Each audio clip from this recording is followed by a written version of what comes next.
Good morning. It is Thursday, the 4th of December. I'm Maeve McMahon, and this is Europe Today, Euronews' daily live fix of European news and analysis. Coming up today, after key talks in Brussels, NATO has said it is ready to do what it takes to protect Europe. This in response to Vladimir Putin's comments that Russia did not want it, but would be ready for war with Europe. Euronews' correspondent Shona Murray has spent most of the week over at the NATO headquarters outside Brussels and joins me now on set for an update. Good morning, Shona. Maeve. Great to have you with us. Yep. Look, what was said over at NATO? Well, I think that is a very important point that we heard there from Vladimir Putin, saying he would have war with Europe. But Secretary General of NATO, Mark Rutte, said NATO is a defensive alliance. There's no interest in war with Europe, or with Russia, of course. But it will support Ukraine for all its needs. It's also really atop the agenda was the last few days was, of course, these talks with the US and Ukraine and Russia. Not a huge amount of optimism from member states of NATO, saying really that they don't believe that Russia is willing to come to the table. But they are also saying it's crunch time. And really the consensus in NATO was the two most important things are territory and security guarantees. And we're nowhere near that point yet. So all that hope of the last 2 weeks is gone? Well, yeah. I mean, there wasn't a huge amount of hope anyway, but they're saying there's crunch time because at least there is some movement. But yeah, there isn't a huge amount of hope, yeah.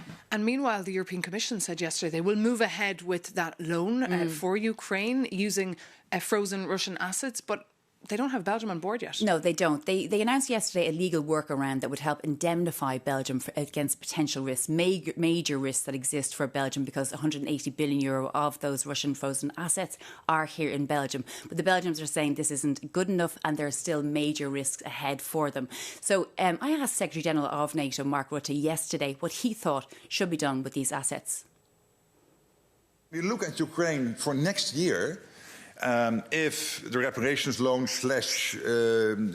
defreezing the assets or making the assets mobilized, whatever the exact phrase is we are using, if that is not happening, then it is absolutely clear that we need to get the money in another way. And I felt a commitment in the room, first, to see how far we can get. But again, that's on the EU side of town. First of all, to get this done.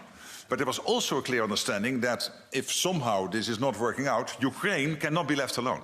Now, the issue, of course, of frozen assets doesn't normally come up at NATO, but this is very important because the US previously in the 28-point plan for Ukraine has said that it might want to use those assets, which is another reason why the EU has come out and said, well, look, we really need to ensure that they stay in Europe. And that's why they have these legal guarantees. So it's a major, major issue for Europe.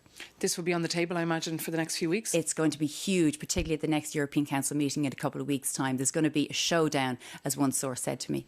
A showdown. So stay tuned to Euronews and to Shona Murray's reporting for that. Thank you so much for being with us here live on Europe Today, Shona Murray.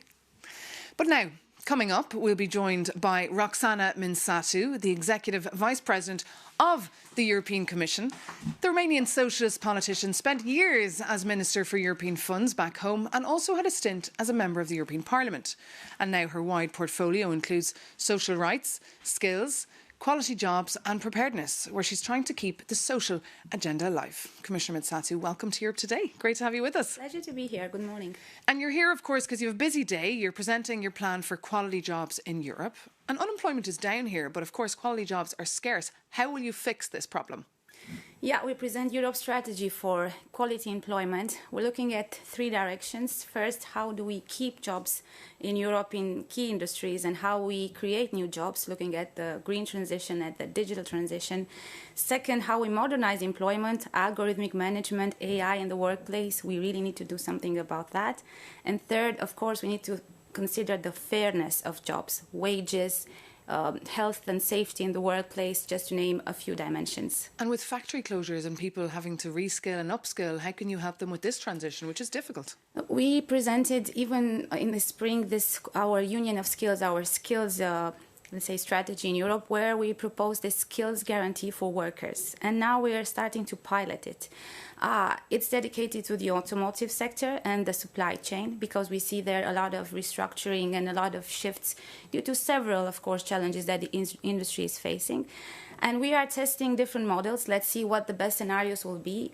Supporting workers through, of course, skilling, upskilling, reskilling, subsidizing the employer in the context in which we might see the worker moving from a certain industry like automotive to another one, or from a company to another company, or from a branch to another branch. mentoring and all these elements together should be a package that would ensure for automotive skilled workers a smooth transition to a better job or to a similar industry. And what about AI? How will that radically transform the workplace here in the EU? AI is clearly affecting jobs across the world. Some jobs for sure will be transformed or will disappear, and some will be functioning with AI assistance. Our concern is that where we will have AI as a boss, not only as an assistant, we need to create trustworthy environments and trust for SMEs, therefore corporations, and for workers to use and work with these systems. And so we are looking to discuss whether we need more minimum regulatory frameworks in Europe. We launched today the first phase consultation for a Quality Jobs Act that will look also at the need. We'll ask social partners, of course, do we need these minimum frameworks to see AI in the workplace as a trustworthy resource in the relation between employer and employee? But how are you pushing your social agenda and the regulation that you want in a commission which, of course, is focused on competitiveness? The EPP, of course, won the elections. They're setting the agenda, not the socialists. Absolutely, and we work together very closely. I work together with Henna Virkkunen, our Vice President for Technology, very closely, because competitiveness is absolutely essential for us to be able to deliver quality jobs, but we cannot, as Europe, I think, achieve competitiveness if we forego or if we lower the standards on employment. So we need to do this together, balancing the two. And with my colleague, of course, on digital and on AI, we're working twofold. First, to increase the skills of workers across ages, regions, sectors in AI, and this is quite important.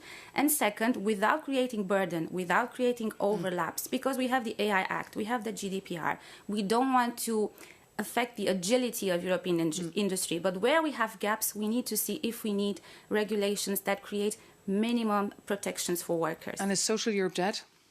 No, social Europe is not dead. Social Europe is the backbone of the European Union. Without the social fibre, without social cohesion, the EU would have, I think, enormous challenges politically to go ahead. So it is not only responsible, it is quite existential to continue to invest in how we adapt our social model and how we strengthen it in front of all these changes. And what about the credibility of the EU institutions? If you look at this week, a corruption scandal allegedly hitting the EAS, the Foreign Chief Service. I know you're a former minister in charge of public procurement and funding. What is your view on all this?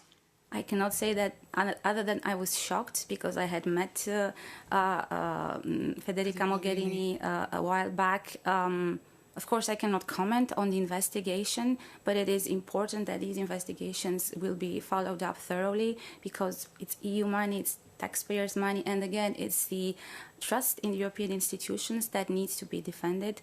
But absolutely, I was absolutely shocked by the news when it broke out. OK, Commissioner Mensatu, thank you so much for coming into us this morning on Europe Today. You have, of course, a very busy day, so best of luck with that.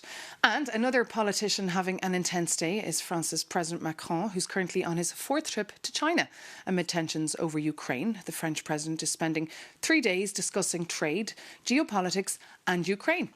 For more on his visit, we can now actually cross over to Paris and bring in our correspondent, Sofia Katsankova. Good morning, Sofia.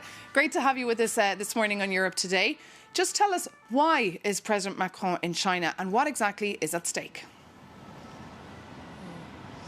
Well, the stakes are high on two fronts, Maeve. First, Ukraine, and second, trade. On Ukraine, Macron wants China to use its leverage over its closest major partner, Russia, to try and convince Russian President Vladimir Putin towards a ceasefire in Ukraine. And this comes just days after Ukrainian President Volodymyr Zelensky was in Paris.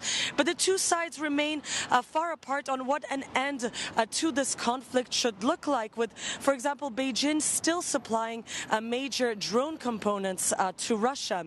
And then when it comes to trade, well, France wants to attract more Chinese investment to Paris, but also to the EU. And one of the major issues with trade is the trade imbalance. As a reminder, Europe runs a 300 billion euro trade deficit with China, driven by ultra-competitive Chinese electric vehicles, as well as low-cost imports from platforms like Shein, Temu, and Alibaba.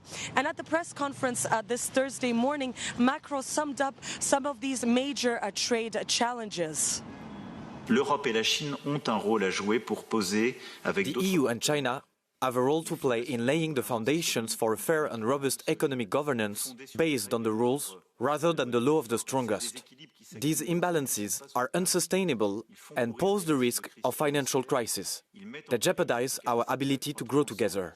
We have everything to gain from a better coordination. À mieux nous coordonner, l'Europe et la Chine ont un rôle à jouer pour poser.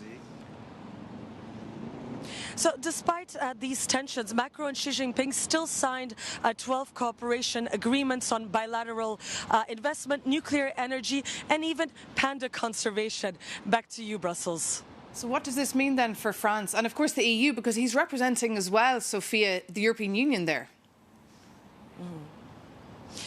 Yes, Maeve, as you said. So for France and the EU, this visit is about balancing a relationship with both a country that they view as a partner, but also a competitor. It's a more, balanced global economy, with China consuming more and exporting less, with the EU still maintaining access to the world's second largest economy. And from Macron, it's also important to shape a coordinated European approach ahead of France hosting the G7 summit next year in Evian. And more broadly, this trip also reflects France's and the EU's attempt to present a united but not too confrontational front with China. Back to you, Maeve.